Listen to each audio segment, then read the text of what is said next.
1994 में गुरु महाराज जी के साथ मलोट आश्रम में गुरु पूजा उत्सव मनाने के लिए जाने का सौभाग्य प्राप्त हुआ। आश्रम के लिए एक बाहर से साउंड सिस्टम हायर किया गया था। साउंड टेस्ट के लिए एक ऑडियो कैसेट जो बाहर की थी प्ले की जाती थी, और उस कैसेट के अंदर बहुत ही बढ़िया बड़े इंस्ट्रूमेंट बजते थे और साउंड की क्वालिटी बहुत ही बढ़िया थी। उसे सुनकर मेरे मन में बार बार यही विचार आता, गुरु महाराज जी कभी अपने मंच से भी ऐसे इंस्ट्रूमेंट बजेंगे, कभी हमारा भी ऐसा साउंड सिस्टम होगा। प्रोग्राम समाप्त हुआ। दूसरे दिन गुरु महाराज जी ने मुझे अपने कक्ष में बुलाया, बातचीत करने लगे और बातों ही बातों में कहने लगे, सुन, एक समय ऐसा आएगा जब अपना बहुत ही बढ़िया साउंड सिस्टम होगा, अपने ही ऑडियो वीडियो स्टूडियो होंगे, ऐसे ऐसे इंस्ट्रूमेंट बजेंगे, मंच से दुनिया देखेगी, हर प्रकार का मंच से संगीत गाया जाएगा।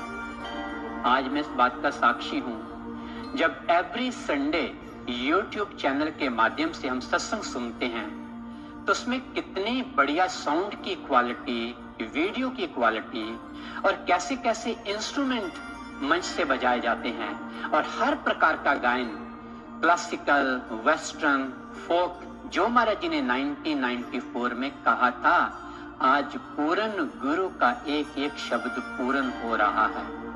एक बार गुरु महाराज जी ने मुझे कहा, बाहर चलते हैं। ये बात 1988-89 की है।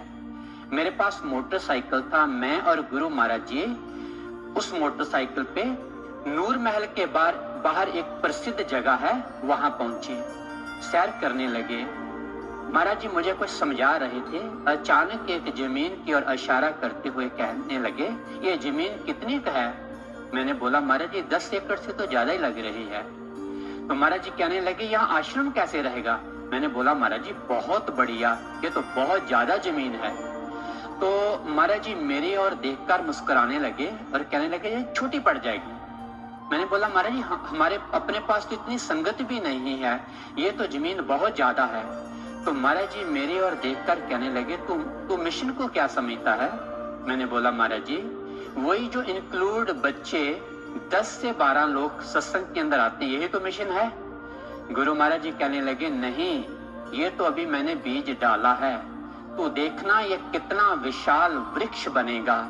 लाखों की संख्या में लोग आकर ब्रह्म ज्ञान को प्राप्त करेंगे, बहुत लोग इस मिशन में समर्पित होंगे, बहुत बहुत बड़े आश्रम होंगे, मंच होंगे बड़े बड़े, और ये देखना नूर महल के अंदर एक दिन पांव रखने के लिए जगह नहीं मिलेगी।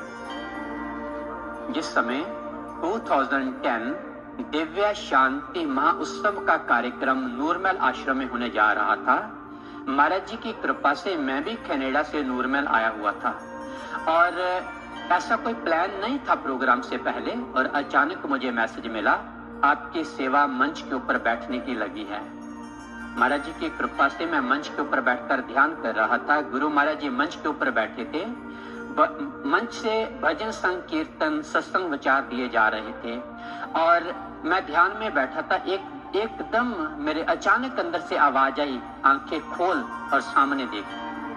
जब मैंने सामने देखा, मेरे सामने लाखों की संख्या में सत्संग प्रेमी बैठे हुए थे। मुझे एंड नहीं दिख रहा था, इतनी दूर तक संगत बैठी हुई थी, और सामने बहुत ही बड़ी संख्या में साध्वी बहनें और स्वामी भाई थे, और बहुत ही बड़ी संख्या में सेवादार सेवा कर रहे थे।